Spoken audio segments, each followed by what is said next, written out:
Well, Bob Tiede is passionate about helping leaders shift their paradigm from the pressure of having to have all the right answers to simply having a few of the right questions. He has been on staff of Crew for 52 years and currently serves on the U.S. Leadership Development Team.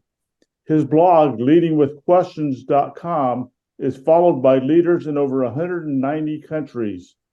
Bob has written 3 ebooks available for free download. Great Leaders Ask Questions, 339 Questions Jesus Asked, and Now That's a Great Question, along with co-authoring the 3rd edition of Leading with Questions. Let's welcome Bob Tiede. Thank you. Thank you, Brother Bob. We can get my PowerPoint to move. I need to start with a confession. And the confession is that for most of my career, I was a benevolent dictator. My only paradigm of leadership was that a leader needed to tell staff what to do. A leader needed to give direction. I did say benevolent dictator. I grew up in a home where I was taught to say please and thank you. So if you'd been on my team, I don't think I ever would have said, hey, you go do this. It'd been more like, hey, you know, this week we're working on this. It would really be great if you could please do this. And when you did it, I would have said thank you. At a staff meeting, I'd ask you to stand up and I'd say, hey, you all need to hear what Harold did or Bob did this week. And I gave credit where credit was due. And I don't want to suggest we got nothing done, but I am stating that my only paradigm of leadership was that a leader needed to tell staff what to do. Now, for me, that changed in 2006 when I found this book. And this is actually the book. It has all my tags. It is, full of underlinings. And this book, the first edition of Leading with Questions by Dr. Michael McCourt, it was not only a page turner for me, it changed my leadership forever. The book is filled with stories of leaders literally from around the globe, not just the US, but around the globe, who are leading with questions, and it shared the questions they were asking. And as I read it, I had only one question. Why hasn't anyone ever shared this leadership paradigm with me before? I immediately embraced it, began to lead with questions, began to teach leading with questions. I love this quote. King Solomon said, a fool finds no pleasure in understanding, but delights in sharing his own opinions. Oh, that was me. Well, if you'll find the chat, our time today, I'm not going to be a talking head. We're going to have interaction. And so in leading, if you could each type in one advantage of telling, and this is not a trick question. There are times when we lead that we need to tell. So if you find the chat, and then Brother Bob is going to read your comments here, but put in one advantage to telling. You can start with these. One is to share vision. The other is to speak the truth in love, Ephesians 4:15, enables you to be heard and clarifies your view. Efficiency, to convey your understanding of a situation, provide clarity to ideally act, and give someone direction. Fantastic. Well, we're capturing all of these in the chat. I have a second question. In leading, could you each put in what is one advantage of asking questions? What's an advantage of asking questions when you're leading? And Bob will again share these.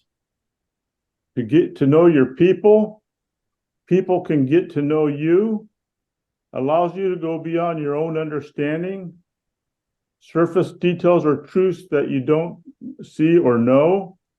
You can actually hear the other person. You get to know someone else, provide insights to the understanding of the message, and uncovering the need or the desire. Wow. Again, we're capturing all of these.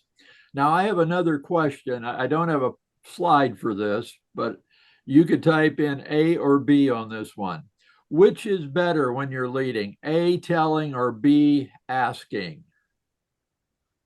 So just type in A or B, telling or asking, A or B. Well, I'm seeing these, Bob. They're B, B, B, B. Yes. I have another confession. That was a trick question. I have another slide here if we can get to it. When you're flying, which wing is more important? The right wing or the left wing? It's like they better both be perfect, right? Well, in leading, we also need both. And probably the right answer would be it depends. It depends on the situation. But truth be known, a whole lot of us are a lot more practiced at telling than asking. I sometimes share with people, I'm a charter member of TA, and people say, TA, I'm not sure I'm familiar with that. And I say, well, maybe you've heard of AA, Alcoholics Anonymous. Well, TA is Tellers Anonymous. I go to our meetings, I stand up and say, my name is Bob, I'm a teller. Now, of course, that's fictitious, but whenever I speak, there's a whole bunch of the audience that come up and share with me that they too are charter members. And so, truth be known, a whole lot of us are a lot more practiced at telling than asking. Now, if you can imagine your right arm to be your telling arm, I'm guessing you would say, hey, it's well developed. If you can imagine your left arm to be your asking arm, I'm guessing most of us would say, no, it is not as well developed as the other arm. So today we're going to focus on strengthening your asking arm, not because you don't need telling, but because you're already good to go on telling.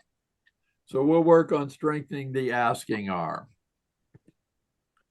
Now, as I said, this is going to be interactive. Kelly, can I ask you a question? Can you unmute so that I can ask you a question, Kelly? Yes, hello. Hello. Kelly, what did you have for dinner last night? I had a really good dinner. I had Trader Joe's meatballs with broccoli. Wow. I'd love some of that right now. Kelly, another question.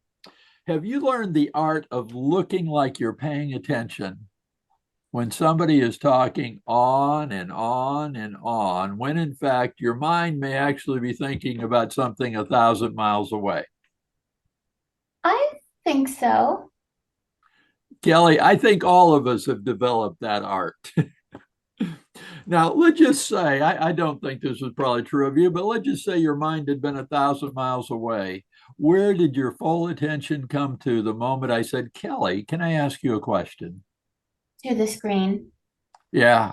You waited for the question. You wonder, what will Bob be asking? Will I have an answer?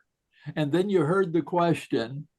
Now, Kelly, you answered rather rapidly, but I could see just a microsecond or two where you were going through the files in your mind to think, what did I have for dinner last night?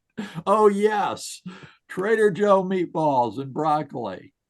Now, Kelly, had I asked a more complicated question, one requiring you to share an opinion, you would have, even as you started to speak, you would start reading my face to see, was I understanding? Was I confused? Why was I upset? And you would have actually added what you continued to speak based on what you were seeing. Now, Kelly, kind of the final question. If you want to access the brain power of another person, what do you need to do? Connect with them and listen to what they're saying. Ask them a question.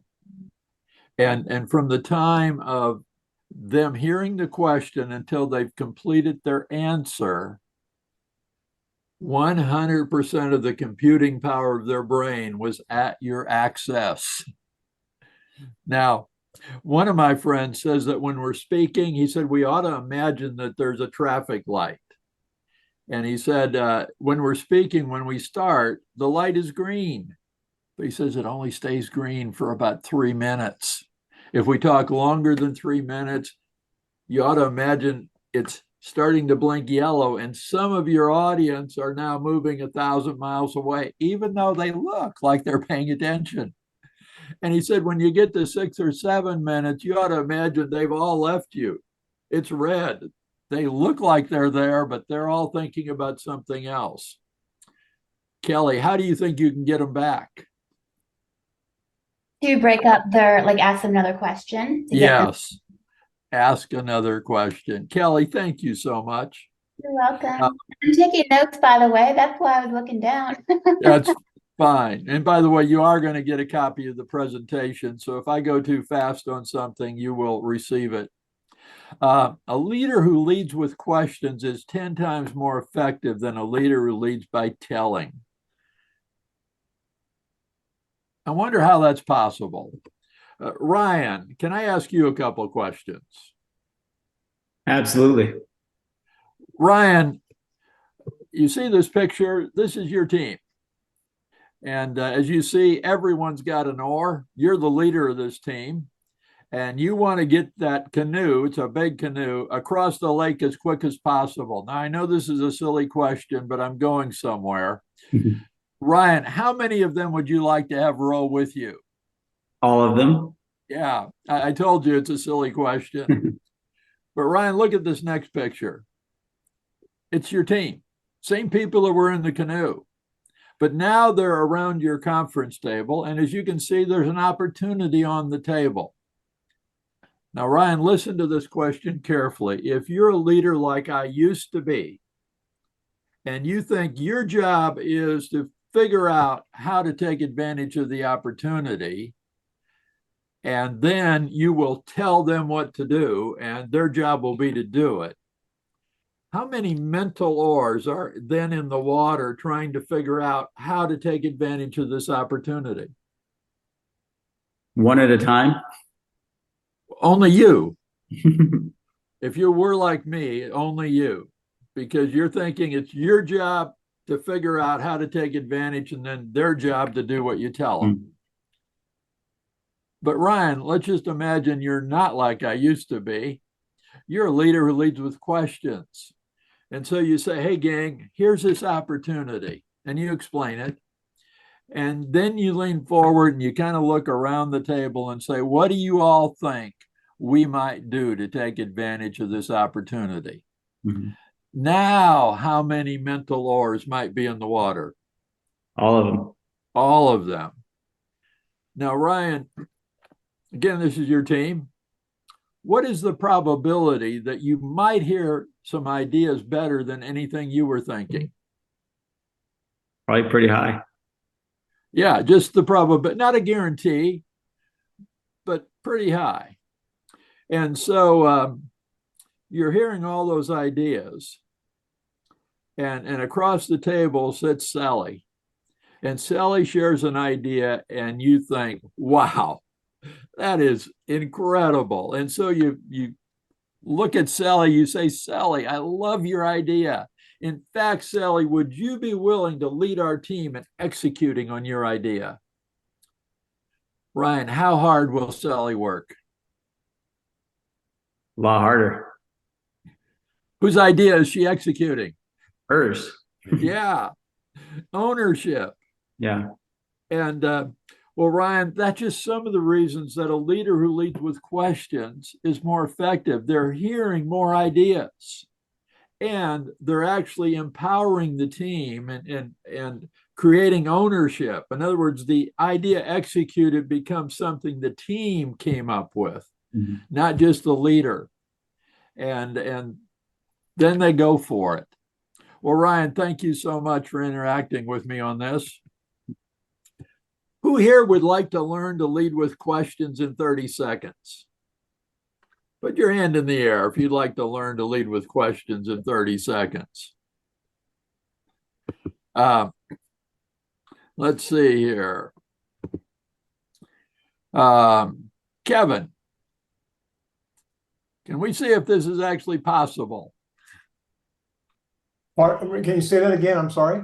Kevin, we're going to see if this is actually possible for somebody to learn to lead with questions in 30 seconds. Okay, I'm up for the challenge. Yes. Now, let me just share as a preface for everyone, the reason I ask this question, who would like to learn to lead with questions in 30 seconds, is so many times I sense from an audience that they all would like to learn to lead with questions, but they imagine that they're going to have to get a master's degree in questionology. It's like, a nice idea, but probably will never happen. I mean, it'd be nice for all of us to be brain surgeons and make hundreds of thousands of dollars a year, but, not likely. So when I say, hey, who would like to learn to lead with questions in 30 seconds, every hand goes up. So we're going to see if this is possible.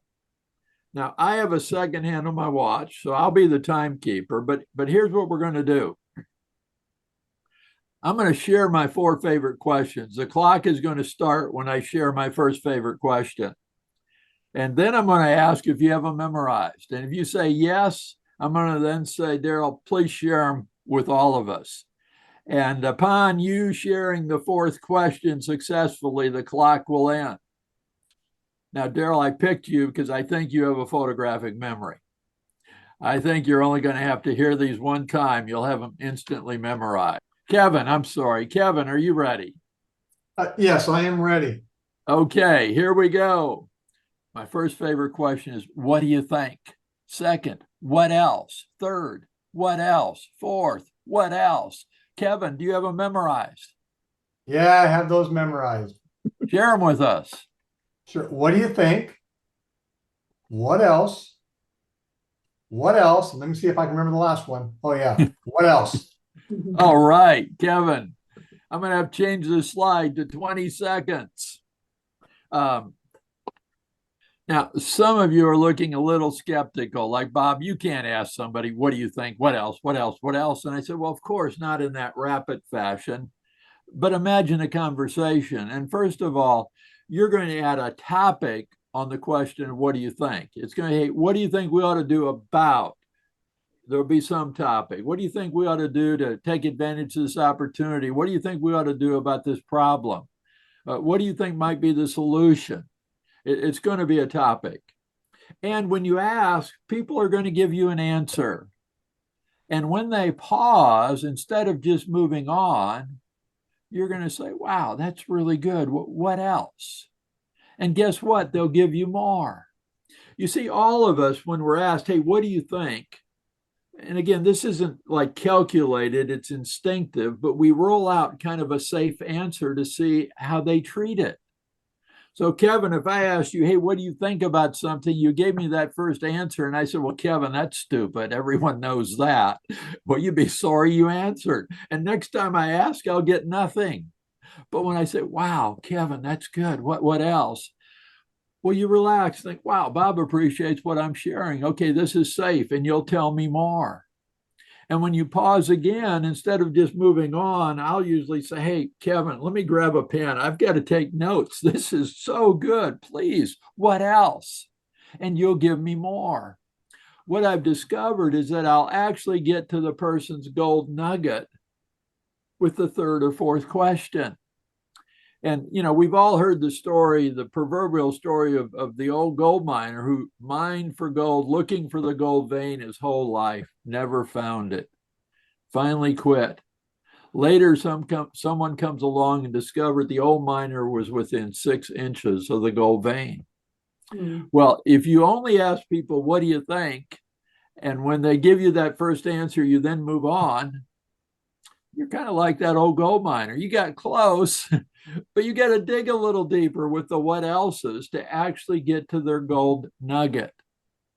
Now, go back to the top of this question. Who here would like to learn to lead with questions in 30 seconds? One of the things I love about leading with questions is that so many of the best questions are so simple. They're not long, complicated kind of questions.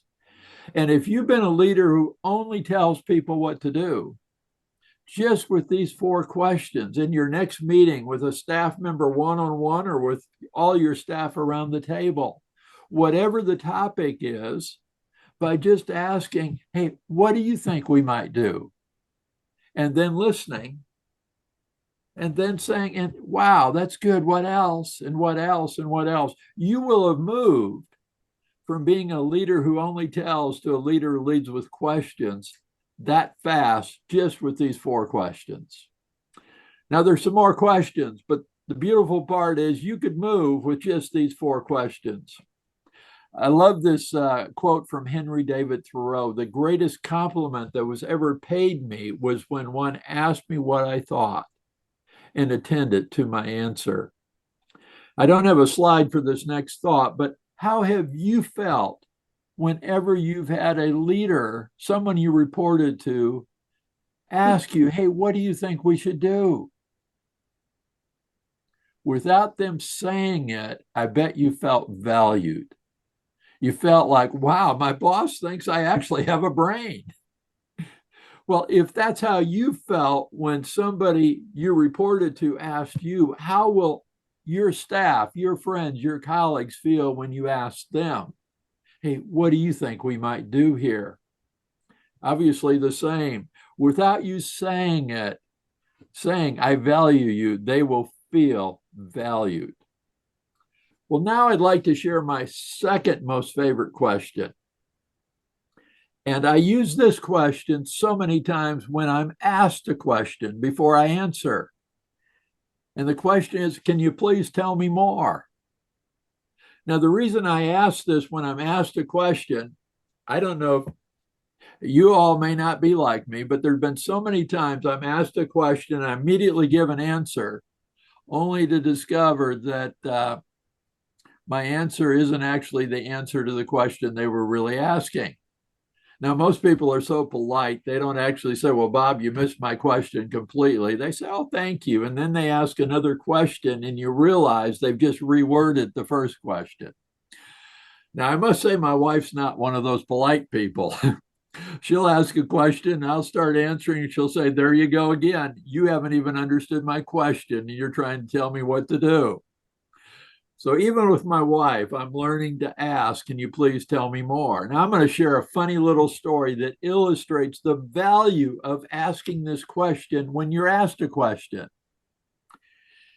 Little Johnny, he's 7 years old. He comes running into the house, yelling at his mom, Mom, Mom, Mom, where did I come from? His mom has not been expecting this question, not at age 7.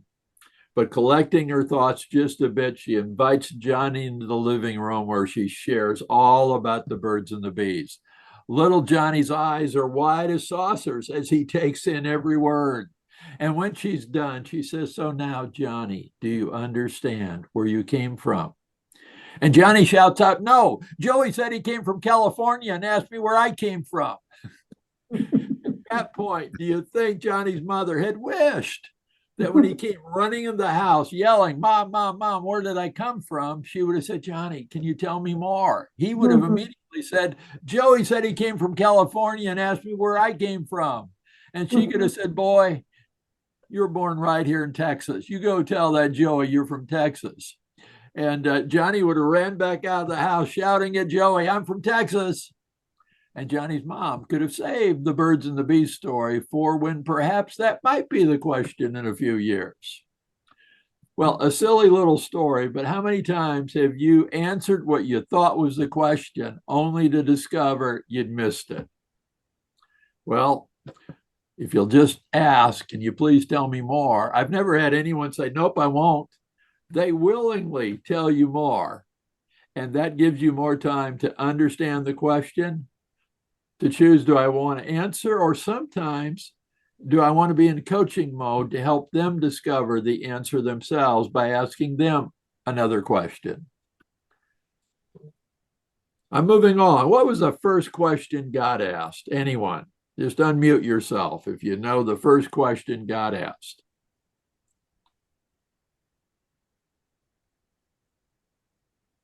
I think it's who told you you were naked. Where are you? Yeah. And obviously, this is the question God asked Adam and Eve. Now, I'm guessing that God knew where they were. So why did he ask? It wasn't for his benefit. It was for their benefit. And to understand and know where they were, why they were hiding, what had changed. Well, I find that this question, the first question God asked, is still a great question. And there are so many ways in which we can use it. Now, there are times that when somebody calls us on the phone and we say, hey, where are you? We're actually asking, physically, where are you at? And they tell us. But we can use the question in so many ways. I'm not going to read all of these, but hey, where are you at in your education? Or where are you at in your growth as a leader? Or overcoming a challenge, or on that project, or reaching your goal? Where are you at on that time schedule or that transition? At any rate, the where are you question, again, so simple, but can be used in so many different ways. And I always smile when I use it, thinking, yep, God, got this one from you, your very first recorded question. Well, gang, would you like to know the 4 questions used by a popular consultant who makes a handsome 6-figure income? Now, I know that would be a cut and pay for most of you, but humor me. He shared with me, he said, I'm not a subject matter expert. He said, they don't bring me in because I have expertise in a certain area. He said, in fact, on day 1, I could consult the head of an airline company. Day 2, the head of a pharmaceutical company. Day 3, the head of a software computer kind of company. He said, I'd use the same 4 questions. He said, Bob, might you be interested to know my 4 questions? I said, interested. Can I write them down? He said, I'd be disappointed if you don't. Here they are. He said, my first question is, what's going well? My second is, what's not? My third is, where are you stuck? My fourth is, what needs to change? And then he circled the first question, said, Bob, don't miss the first question. He said, if I walked in with a new client at 8 a.m. and I started with what's not going well, he said, I wouldn't get a truthful answer. He said, no one at 8 a.m. wants to get naked and say, yep, we're a bunch of losers here. So he said, no, I start with what's going well. Now he has a whole bunch more of what else's and how'd you figure that out, and giving them high fives. Wow, that's brilliant. He said, by the time we're done with what's going well, they're thinking that I'm thinking that they're one of the most brilliant leaders I've ever spent time with. He said, that sets the stage to ask question 2, what's not going well? And now I get a truthful answer, because they're not feeling like they're confessing that we're a bunch of losers. I mean, to use baseball in question 1, baseball is a word picture. They get to talk about all the wins. They get to talk about all the strikeouts. They get to talk about all the home runs their team has had, all the runs batted in, and all those things. So when we go to question 2, it's like, oh yeah, we've had a few errors. Yep, we've lost a few games. We've made a few mistakes out there. Yep, yeah, we have a lot of guys strike out, and you actually get a truthful answer. And then he said, look at question 3 and 4. He said, who actually figures out the solution to their challenges? I said, they do. He smiled and said, yes. He said, I don't figure it out. I just ask them questions. And then at the end of the day, he said, they write me that big check and they call me a brilliant consultant. Well, one of the great things I love about leading with questions is that I collect them. You don't have to be original in your questions. Kevin, I'm guessing you have these memorized because they're so simple. And let me tell you, if you become a new board member somewhere, or you join a new organization, and kind of in the first meeting, you say, hey, can I ask a few questions? Imagine being a new board member and just say, can I ask a few questions? Just kind of give me context here. What would you all say is really going well? What's not? Where are we stuck? What needs to change? By the time you're done with that discussion, every other board member is going to be thinking, wow, I'm so glad we have her on the team or him on the team. And just by asking these questions. They work anywhere. Well, next, here is Navy Captain Michael D. Abersoff. Besides him is the USS Benfold, one of our nation's modern warships. When Captain Abersoff took over command of the USS Benfold, morale on that ship was the absolute lowest of I think we have almost 300 vessels in the U.S. Navy. 18 months later, under his command, retested morale was the highest of all ships in the U.S. Navy. He literally took morale from worst to first. Now, one of the first things he did upon taking command is he set up 300 meetings, one-on-one, he and a sailor, 15 minutes each. Now, it took weeks to get these all done. But in these meetings, he asked 3 questions. Kevin, you're going to love these. You'll have them memorized upon hearing them one time. He asked, what do you like best about this ship? What do you like least? What would you change if you could? And of course, he listened. Now, at the end of the first day, he might have only met with 10 sailors. He had a whole bunch more meetings to go to complete the 300 conversations. But at the end of the first day, there was a buzz on the ship. The new captain, he's different. He's actually asking us for input.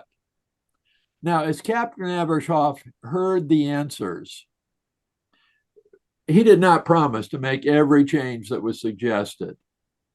But it didn't take long, and he's thinking to himself, what? What do you mean we're going to fix that? But when he began to announce changes, guess who he gave credit to for the idea? Yeah, one of the sailors. Had him stand up, named him by name, thanked him. You could have brought a brand new sailor on that ship, been in one of these conversations and had the captain ask you to stand and thank you for your suggestion. We're going to implement that. Wow, can you imagine how fast that sailor called home to tell mom and dad what happened? Or first opportunity, I realize they're out on a ship. Well, these questions, again, will work anywhere.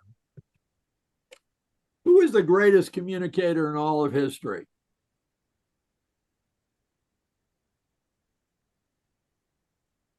Jesus. Jesus. I realize with this group that kind of begs it. It always reminds me when I asked this, a little boy in Sunday school class was asked, what's brown, has a fluffy tail, gathers nuts in the summer to eat in the winter? And he thinks to himself, that sure sounds like a squirrel, but I better say Jesus. Well, even when I'm sharing with a secular audience, I use this question. And I share that I'm a follower of Christ and that I think he was the greatest communicator of all of history. But if you want to put some other people on that list, fine. But I think you'd agree with me that he at least was one of the greatest. And I always point out, he started a movement 2,000 years ago that's still signing up recruits today. Well, if you study Jesus as a communicator, what 2 things did his communication major on?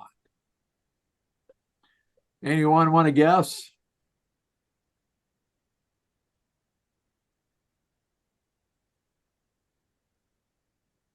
The questions and stories.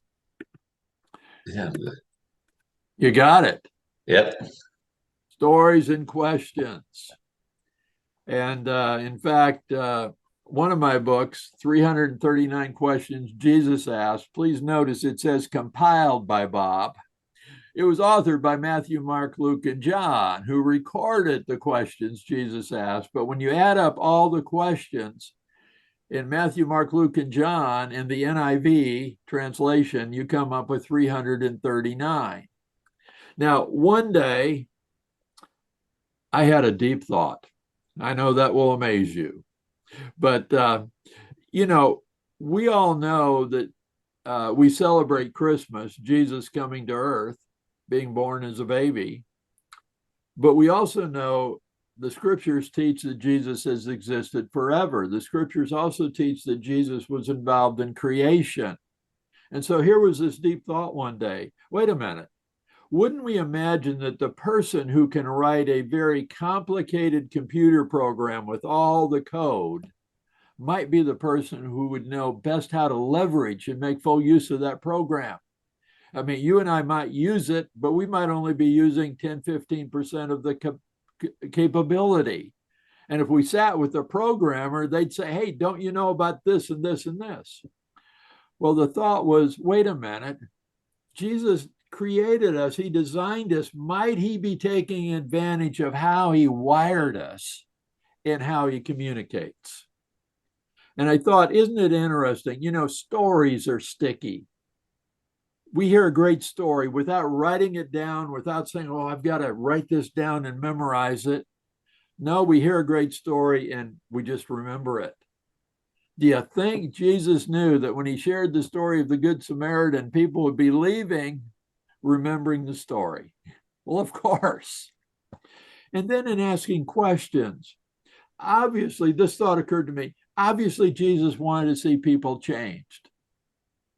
But did he know that it was much more likely for a person to change if you asked them a question, he asked them a question, that then allowed them to come up with an answer to his question, that his question and then their answer had a greater likelihood of creating change than for him to say, let me tell you. And it's like, well, of course, he's Jesus. He knew that. And here's the good news. Obviously, we didn't wire people. Jesus created us. But we can benefit by using his same communication strategy, majoring in stories and then asking questions. Now, sometimes he combined the two. Anyone here recall how he ended the telling of the story of the Good Samaritan?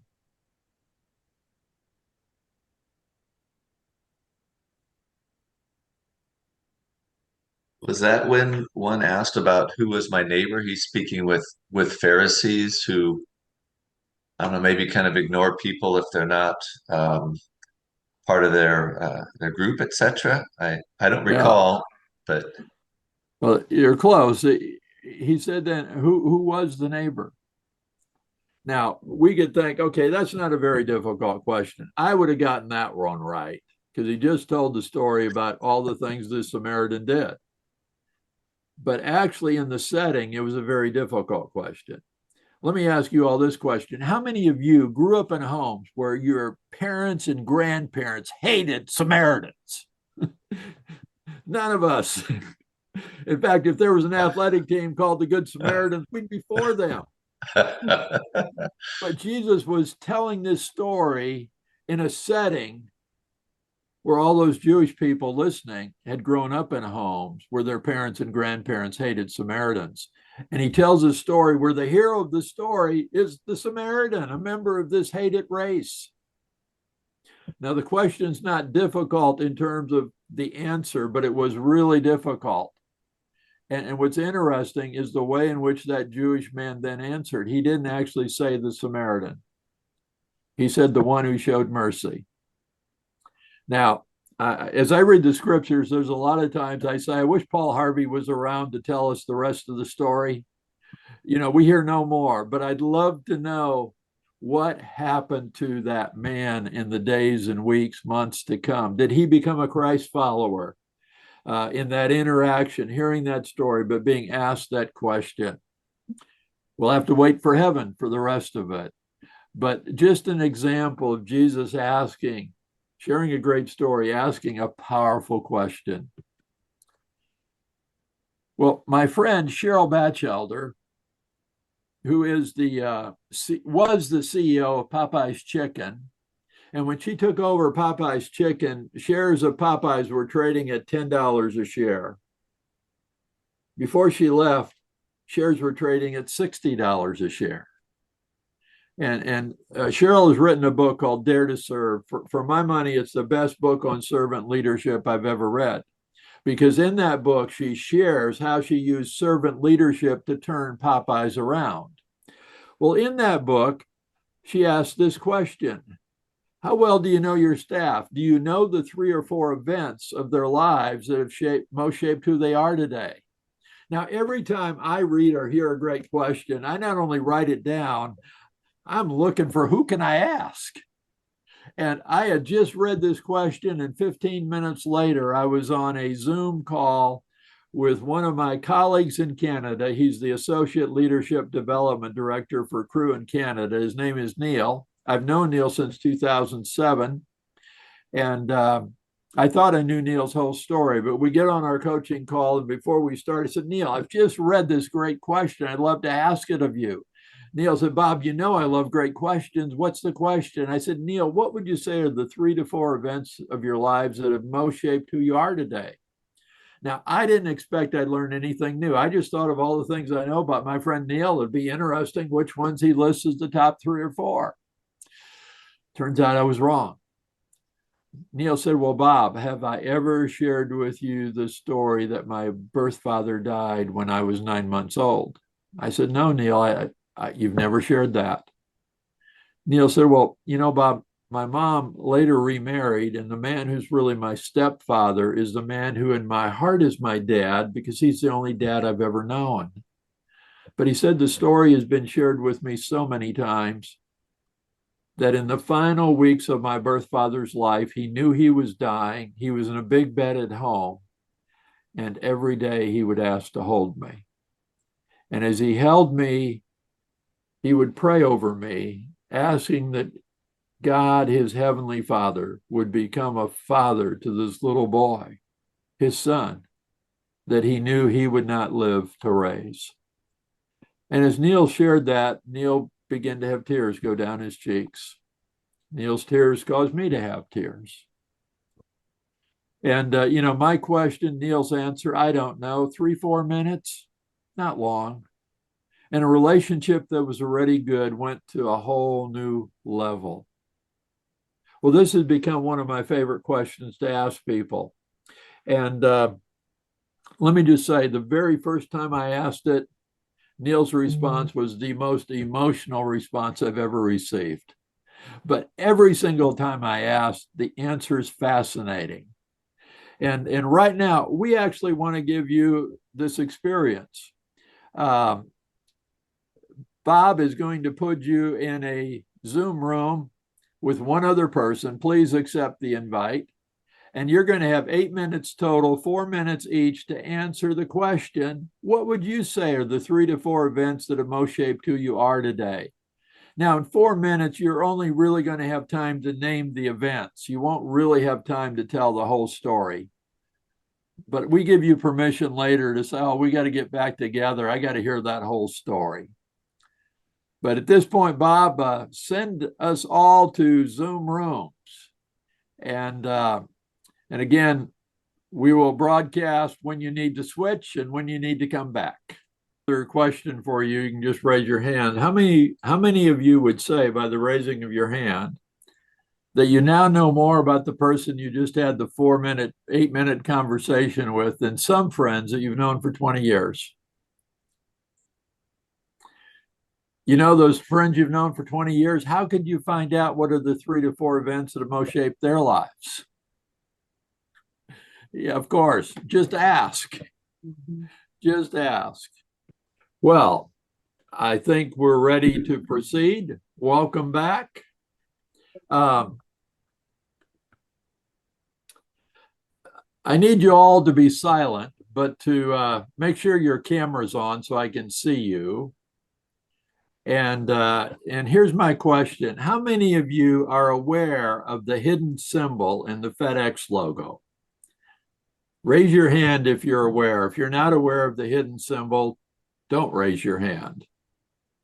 But how many of you are aware of the hidden symbol? And it kind of, as I'm looking here, yeah, I'm told statistically that it's about 20% of the population that's aware. And but once I show it to you, and again, I was part of that 80% that was unaware. I had no clue there was a hidden symbol in the FedEx logo. Well, let me show it to you. Next slide. Do you all see it now? There's an arrow. And the hidden symbol, again, it's not a bad one, is simply that FedEx moves whatever they're moving. They're going to move it for you. They're going to take it where it needs to go. Now, here's the curious thing. Now that you've seen the arrow in the FedEx logo, you'll never not see it again. I drive down the road, you all drive the road, and I see the FedEx truck and I smile to myself thinking, there's the arrow. I now see it. Well, some of you are saying, well, Bob, yeah, fine and dandy. I thought we're talking about leading with questions. What does this have to do with that? Well, next slide. Why do you think most leaders only lead by telling? Anybody have an idea? Gives them control. Certainly. May not know any other way. May not know any other way. Yeah, it might be that they've never seen leading with questions.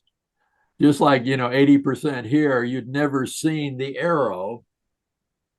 And suddenly, wow. And now you're never going to not see it. And what I've discovered is that so many leaders are like I once was. They're not leading by telling because they know a bunch of options and have said, nope, I just want to lead by telling. They've never seen the option of leading with questions. And what I've discovered is that when leaders discover or see leading with questions, it is hard for them to imagine then leading without leading with questions. So that's my point in showing you the FedEx logo. I want you to take a look at this. These are two different decision-making processes. They actually pretty much have the same three boxes. They're just organized differently. Can somebody tell me what is the difference between decision-making process 1 and decision-making process 2? One is telling, 2 is asking. Yeah.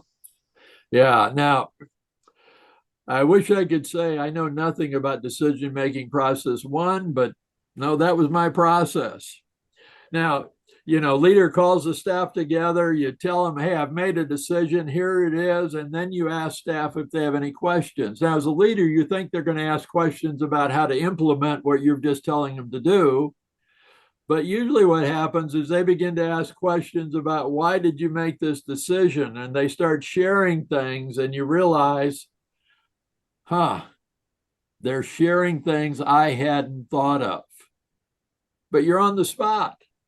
You're on the hot seat. Do you cave and say, okay, we'll take this back to meetings? Or do you say, nope, I'm the leader and this is what we're going to do? It's an awkward spot to be in. Here's the incredible thing about decision-making process 2. As a leader, you can avoid being in that place between the rock and the hard place when you use decision-making 2. You ask staff for their input. You say, hey, we're thinking of making some changes in this area. What do you all think we need to consider? And you end up getting all of that input prior to you making the decision. And then you make the decision and then you inform staff. And, how many times have you felt or have you heard staff say, they made this decision, but they never even asked me what I thought prior to it. And here's something really fascinating. If staff are asked for their input on decision making 2, if staff are asked for their input prior to a decision being made, they will actually support a decision opposite of what their input was because they felt respected in being able to give input prior to the decision being made. Now, I don't ever suggest that a leader ought to do that in a manipulative way, like I already know what I'm going to do, but I'll ask them up front and say I considered it and then still did what I wanted. No, that's not genuine, because you'll benefit from hearing their input to make sure the decision being made actually understood the full context. So again, sometimes when you ask questions here, as important as the questions you ask, asking prior to making a decision rather than after. Hey, next here, do any of you, you don't have to raise your hand on this, but do any of you have a hard time saying no? I find that, again, most people have kind of a knee-jerk response to saying yes. Somebody asks, hey, could you do this? Oh, sure, I'll do that. And sometimes, even as they hear the words coming out of their mouth, yes, I can do that, they're thinking to themselves, why did I just say that? I already have way too much on my plate. Why did I? Yeah. Well, would you like to know 2 questions you can use that will allow you to make better decisions when you're asked to do things? And you still can do the things you want to do. So this isn't just say no. In fact, those of us who have this propensity to say yes, if I said I'll just say no, that wouldn't work. But here are 2 questions that will help you. The first question, in other words, you're asked to do something. Before you say yes or no, say, can you please tell me more? Sometimes when you hear more of the details, it buys you time to think, how can I say no diplomatically? Or sometimes as you hear more details, it's like, oh, they're asking me to give them something I've already done. Oh, yeah, that's quick. But you now have a better understanding of what you're being asked to do. And then secondly, can you please give me time to give your request the careful consideration it deserves? It could be a few, depending on the request, you could be asking for a few minutes, a day, an hour, or a week. Now, I've never had anybody that's asked me to do something object to me asking these 2 questions. Now, keep in mind, I am not saying yes or no when I ask these 2 questions. And hearing more, taking some additional time, when I have the additional time, I may decide, yeah, I would love to do this. Yes, I will do this for you. But also sometimes with that additional decision, you see, I think a lot of us have a hard time instantly saying no diplomatically. We don't just want to say, no, nope, can't do that for you. And when we have that extra time, it allows us to come back to say, Joe, I'm honored that you asked me. And I've, given this careful consideration. What I see, though, is all the other things I've made a commitment to. And if I was to take this on, it would mean that I'd have to renege on another commitment. And so for now, I'm going to have to decline, but please know I'm honored that you asked. And for you especially, I wish I could have done this. That extra time buys you the time to how to say no gracefully and come back to them. Well, those are 2 questions I use that allow me to be more careful in what I say yes to and gives me time on crafting diplomatic no's when I need to say no. But again, it's not just say no, it's buying you time to make a better decision.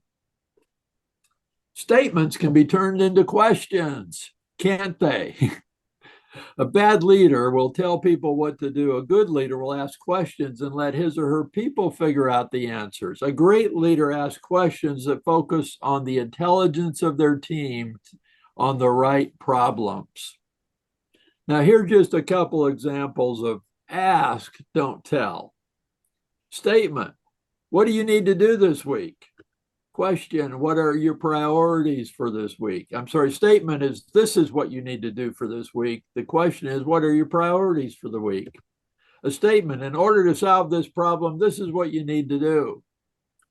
Question, what might you do to address this issue? Statement, profits are up by 15%.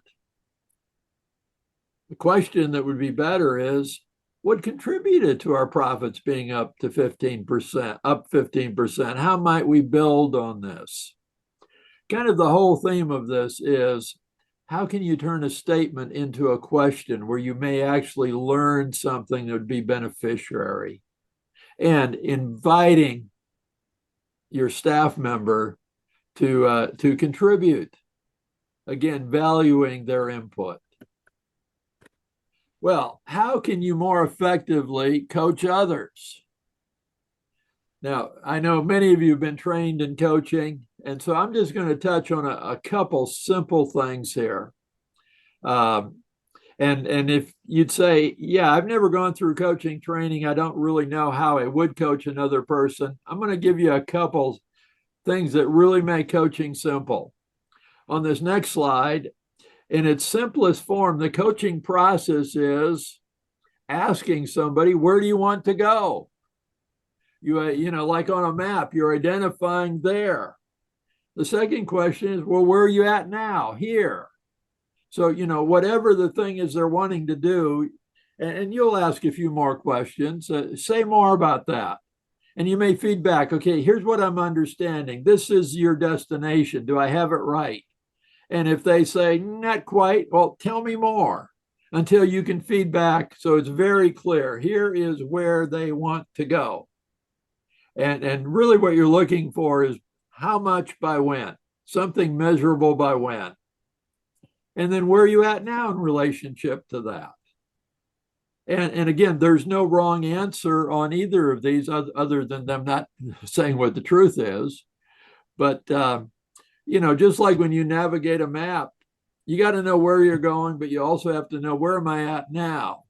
So that number 3, what is your plan to get from here to there? That really is the essence of coaching. Now, you know, there's some more questions you would add, like, you know, you're not just driving across town like you'll be there in 20 minutes with this goal. Some of the things they're wanting may take months. And so you might want to ask, well, what will be your first 3 steps? And by when will you get that done? And that kind of thing. Now, I want to go to another slide, similar on coaching. Sometimes people say, oh, Bob, yeah, I hear about coaching. I'd love to have a coach, but I can't afford to pay a coach. I'm finding that in today's world, the average coach is about $250 an hour. And so I say to that person who says, I can't afford a coach, I say, could you afford to buy a friend a cup of coffee once a week? Sure, I could do that. And in exchange for you buying, could you hand your friend a card and say, every week when we get together for coffee, ask me these 3 questions. Here are the 3 questions. Last week, you said that by today you wanted to do A, B, and C. How did that go? Second question, does our coffee time a week from today at this same time still work for you? In other words, you make a commitment to the next coffee time. And of course, if either one of you has something prevents it while you're having coffee, when will work? And you establish the next meeting. Their third question is, between now and then, meaning that next coffee time, what 3 things do you want to get done? Do you see how, for yourself as well as for others, just having somebody you met with every week? Now, notice your friend, you don't report to your friend can't fire you, your friend can't promote you, but just knowing they're going to be asking you these 3 questions dramatically increases the likelihood that you make progress. Again, it's accountability, but it's the accountability you're asking for. You know, your friend doesn't suggest, hey, let me meet with you and ask you this. You're asking them to do this. And it's a game changer. Well, there's more to coaching than just this, but I hope just kind of these 2 slides give you like, oh, I can do that. And you'll be on your way. Here's a platinum question. And this is a question I got from my friends, John and Pam Strain. They wrote this book, You Got to Ask, How to Have Meaningful Conversations with Anyone Using Compelling Questions. Now, John and Pam Strain are followers of Jesus. And here's a question that they frequently use, and I begin to use to start spiritual conversations. Assuming there is a God and you could ask God anything, what would you ask? Not long ago, I used this. I asked a waitress, and I said, now I know you're busy running around. I have a question I want to ask you, but then you take time as you're serving others to think how you might answer, and later come back. She said, okay, what's the question? I said, assuming there is a God and you could ask God anything, what would you ask? Well, when she came back, she said, sir, I've asked everyone in the kitchen this question. And I am not a psychologist, but I find that this question normally doesn't set people back. They engage with me on this. And then that starts the spiritual conversation, because whatever they come back with means now we can go further into a spiritual conversation. And so, like I said earlier, almost all the questions I use, I don't know if any of them are original with me. I find questions that other people use that work, and I say, let me grab that one. And that's the great thing about questions. You can collect them. You don't have to be original. Okay, here's a simple idea to strengthen all your meeting agendas. Now, as you look at this meeting agenda, does it kind of look like a typical meeting agenda? I don't mean these exact items, but I mean just a list of topics. Kind of looks pretty normal, doesn't it? Well, let's just say you were invited to this meeting. We'll look at number 5, national conference. Do you know what the leader wants to have discussed just based on, it says national conference? Well, you could guess, but I mean, are we going to talk about should we have one? Are we going to talk about where should it be? Are we going to talk about who should we invite to speak? Are we going to talk about how to promote it? Or are we going to talk about who's going to be on the conference team to run it? You could guess, but you really don't know, do you? Well, here's the idea on strengthening meeting agendas. If you're putting together a meeting agenda, you may start by making a list like this. But before you send the agenda out, turn every one of these topics into the question that you want answered in the meeting. So here's the example. And again, we'll just look at number 5. What can we do to increase attendance at our national conference? Oh, now if I see this on the agenda, I know exactly what we're going to talk about. I can begin, as a participant in this meeting, I can begin to think about my ideas on how we could increase attendance. So this is such a simple idea on strengthening meeting agendas. List your topics, but then turn them each into a question. And I might suggest if you can't turn it into a question, maybe it doesn't need to be on the agenda. Henry Cloud says, when you give advice, the brain is basically asleep. If you engage them and ask questions that help them come to their own insight, it comes alive. Well, what is the first thing required every time you ask a question? Anyone?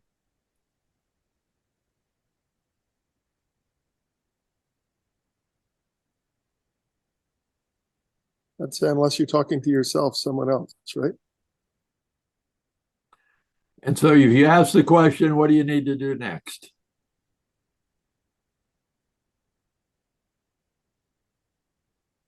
You need to listen. Yes, yes, you have to listen. If you don't intend to listen, don't ask the question. When one of our granddaughters, she just turned 16, but when she was 2, she had a habit of asking a question and running away before you could answer. We'd have to say, Claire, come back here. You asked Grandpa a question. Well, she doesn't do that at 16 anymore. But yeah, you've got to listen. Ken Blanchard said, when I ask people to talk about the best boss they ever had, they always mention one quality: listening. Scriptures, be quick to listen and slow to speak. He who answers before listening, that is his folly and shame. Leading with questions requires listening. So in the chat again, could you share one idea, one thing you do that helps you be a better listener? And give you a moment to enter those, and Bob will share those with us.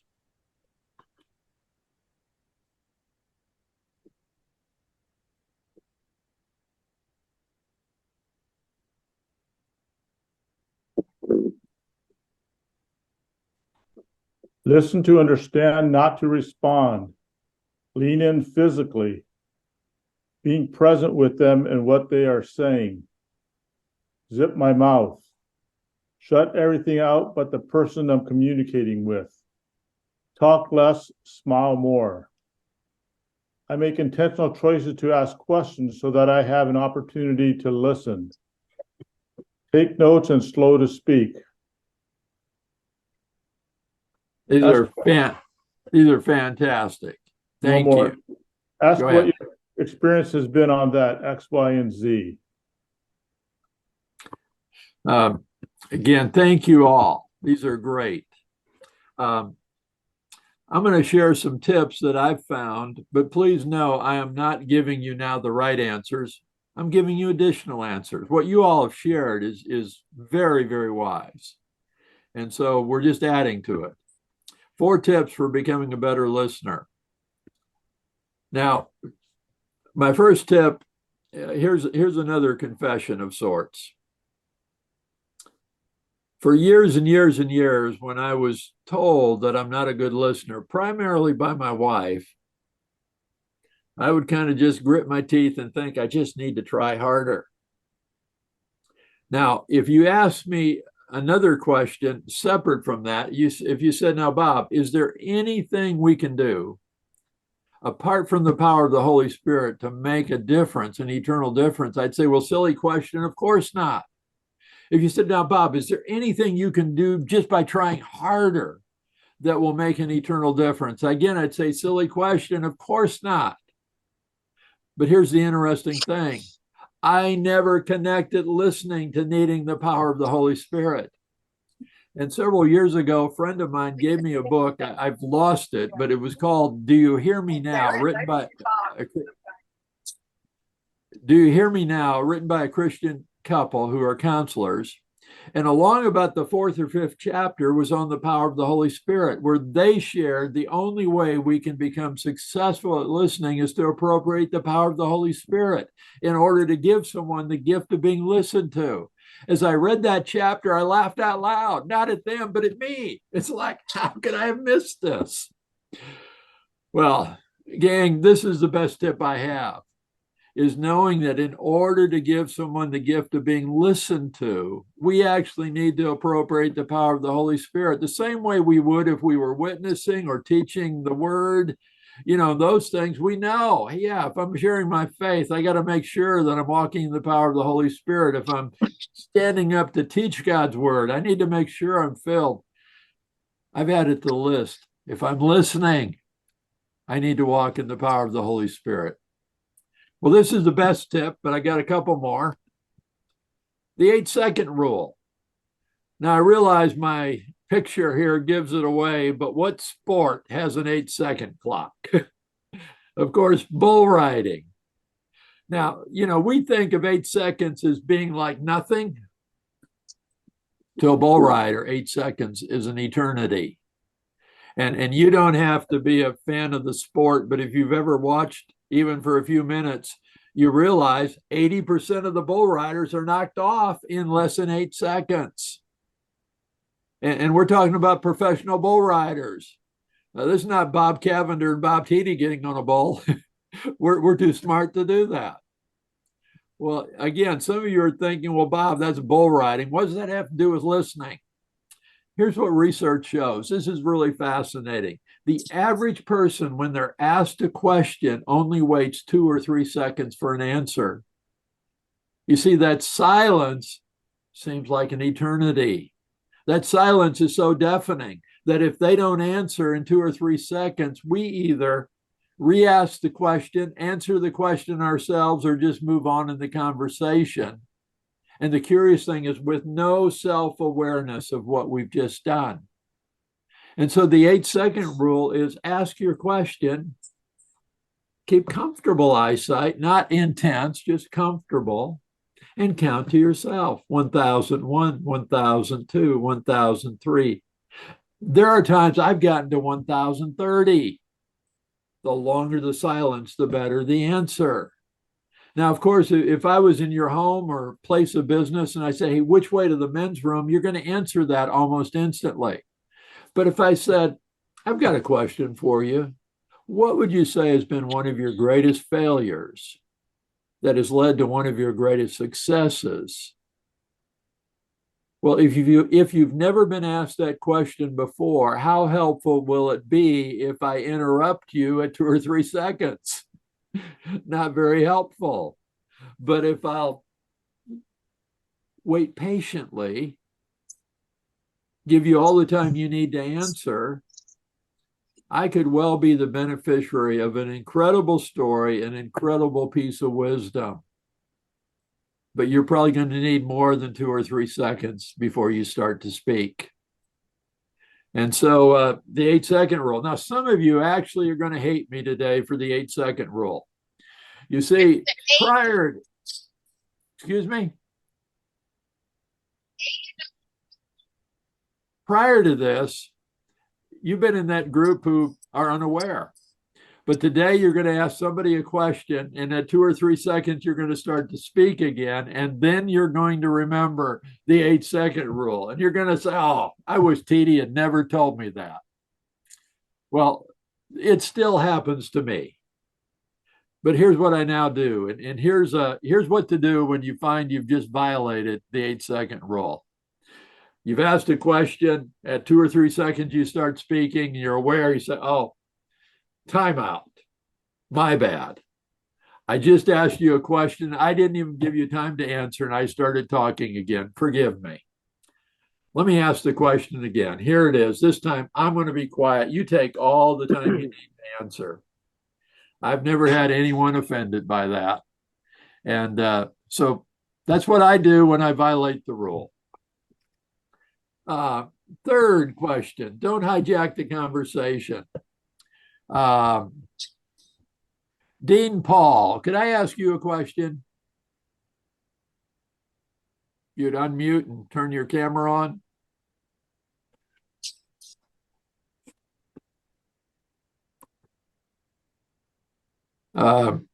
Pam, let's try you. Can I ask you a question, Pam, if you'd unmute? Sure. Pam, where did you go on your last vacation? Oh, yikes. Missouri. Missouri. Sherry and I love to go to Missouri. Let me tell you about the places we go in Missouri. I mean, there's St. Louis. Oh my goodness. And Branson. Oh, we love to go to Branson. Man, I think we've been to Branson 3 or 4 times. All the shows. Pam, what did I just do? Hijack the conversation. Yeah. I asked you about your vacation. As soon as you said Missouri, I told you about the times we've gone to Missouri. Now, Pam, isn't there something within us when somebody shares something that we've done, we want to tell them about our experience? Correct. Yeah, somebody says, hey, just got back from Disney World. If we've ever been there, let me tell you about my trip to Disney World. Well, Pam, don't hijack the conversation. I asked you about your vacation, and I need to stay with that. Now, hold on, Pam. Here's don't hijack the conversation, but here's what to do. Tip 4 in place of it. Ask the second question. Pam, where did you go in Missouri? Branson. Branson. Well, when was that? Just last week. And we went to Silver Dollar City and spent the day with my 3 grandchildren. Oh my goodness. What was the highlight for your grandchildren at Silver Dollar City? Watching their daddy and me ride the wildfire roller coaster. Wow. Tell me I've never been on the wildfire roller coaster. Well, it's pretty intense. And I tried to get my 9-year-old grandson to ride with us, but no way he was going to get on there. But he loved seeing his daddy and grandmother ride together. Oh my goodness, my goodness. Well, what did the kids love to ride themselves? They actually loved there's a ride called Fire in the Hole, and it's another roller coaster. It's in the dark, so they like that one. Wow, wow. So, Pam, did you see what I was doing here?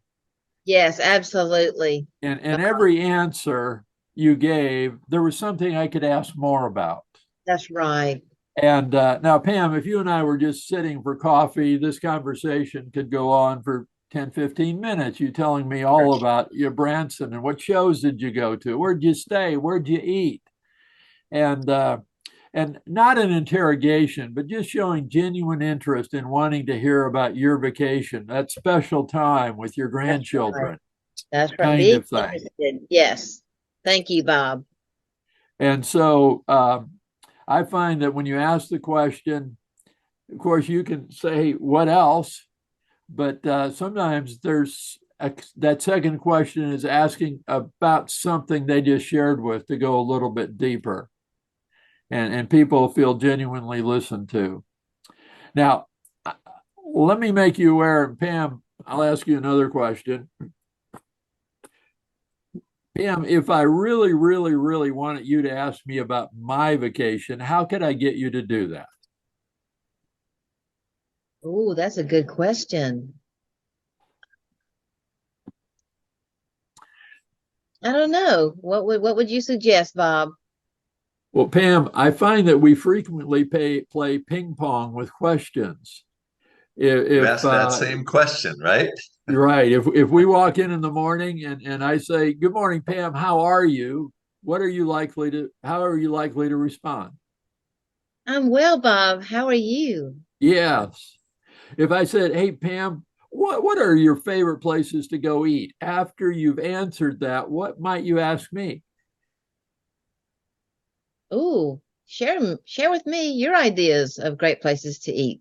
Yes. So again, and I don't know that, I'm begging to tell about vacation might not be the question, but I'm just saying whatever question we ask somebody, they tend to ask us, not guaranteed. But I know somebody echoed, yeah, if you want somebody to ask you a specific question, ask them the question first because they're likely to ping pong it back to you after they answer. Interesting. But Pam, thank you. Thank you. Listening and letting people talk is the key to winning them over in life and business and all human relationships. And then this quote hangs on the wall here in my office. Being heard is so close to being loved, they are almost indistinguishable. And when we give people the gift of listening to them, they may not consciously say, oh, my friend, my boss, my colleague is loving me. But at some level, it's a good feeling. It's a good feeling to be heard. One of my many favorite movies is Chariots of Fire. And I'm sure many of you are familiar with it. It tells the story of Eric Liddell.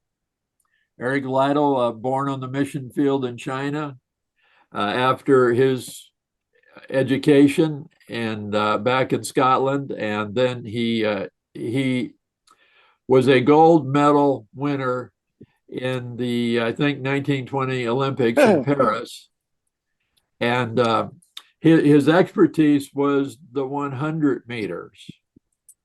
But on the way to the Olympics, he discovered that the 100-meter preliminaries were being run on Sunday, and he would not run on the Sabbath. And so he would not run. Well, another British member of the Olympic team gave him his spot in the 400 meters. Now, anybody who knows about track knows that if you're great at 100 meters, that doesn't mean you'll be great at 400 meters. Those are two different races. But it turns out that Eric Liddell won the gold medal in the 400-meter race.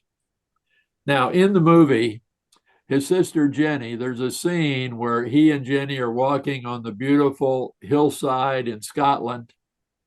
And Jenny thinks Eric has lost sight of the things of God. He's getting far too focused on athletics. And in that scene, here comes this quote. It's probably the most famous quote of the movie. But he says to his sister, Jenny, Jenny, Jenny, I believe that God has made me for a purpose, but he's also made me fast. And when I run, I feel his pleasure. Well, with that as a setting, what are you doing when you feel God's pleasure?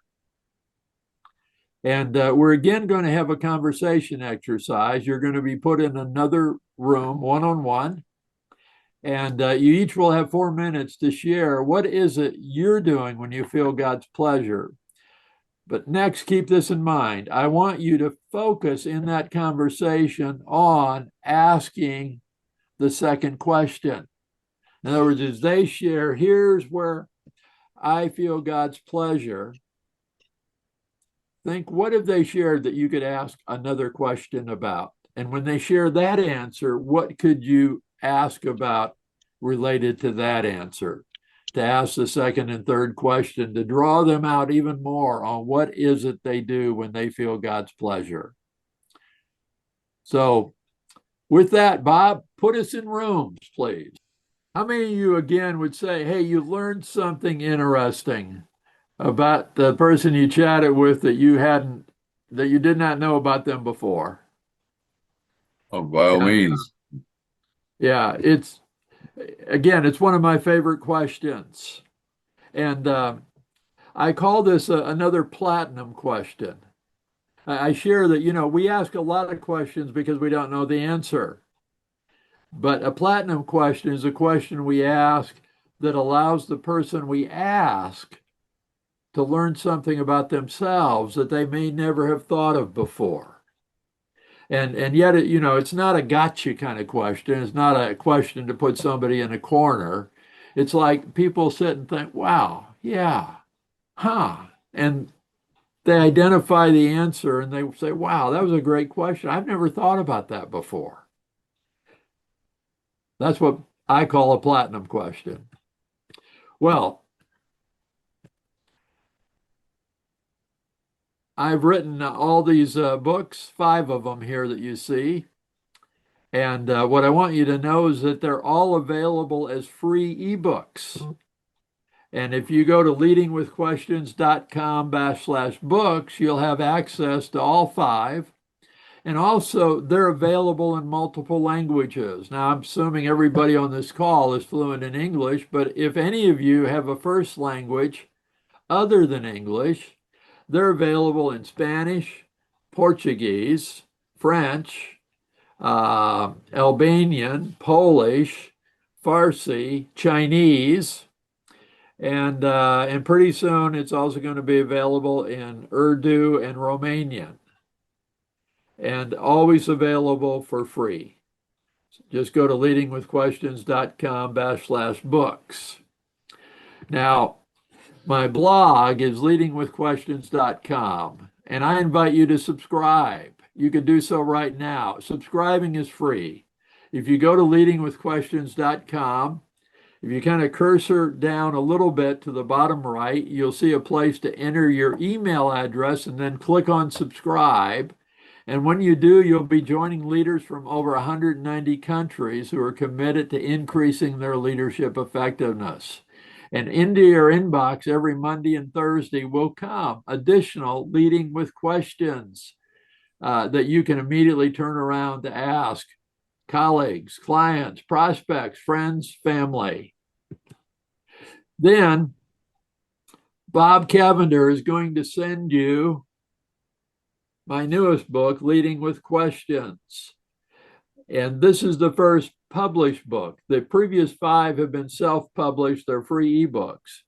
But this one is available on Amazon, but don't buy it. Bob Cavender is sending it to you. But when you get it, would you do me a personal favor, a huge favor? Would you please take a photo holding my book? You're seeing samples here. And then text your picture to me. And again, please write down my cell phone number so that you have it. And that is my cell phone number.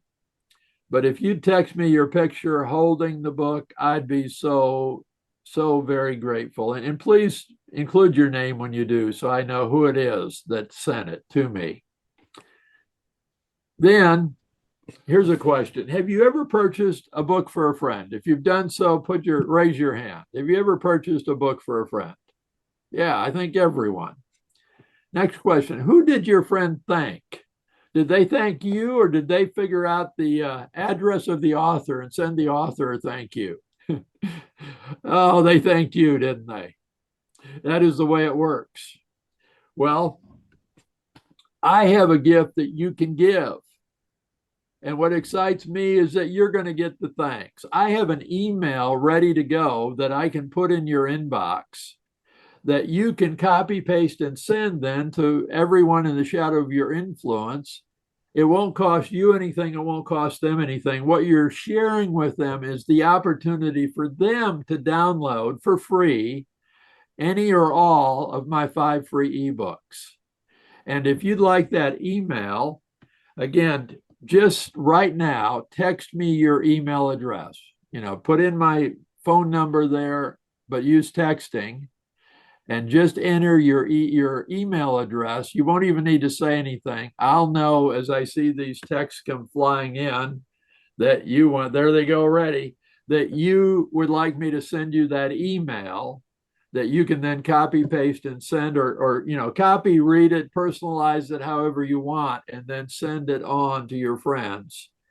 And it really does excite me that I'm not going to get the thanks, you're going to get the thanks. And I appreciate that. So yes, I'm seeing them buzz into my phone right now. Thank you. In the chat, I have a final question, and that is, if you could all share at least one takeaway from today. One takeaway from today. And Bob will read these. Bob, I also know that we're getting out of time, or at least the promised time. I'm happy to stay on longer if anyone would like to ask questions. And I'm sure we respect the fact that we said it would end now.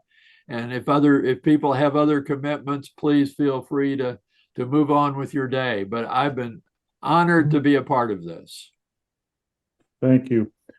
Dan Williams writes, refocus my efforts on leaning into being more question focused. Don't ask questions if you don't intend to listen. Thank you, Bob and Bob. This has been great. Reminder of how powerful questions are in a conversation. Here's a good one. Ask the second question. The 8-second rule, give time to reply.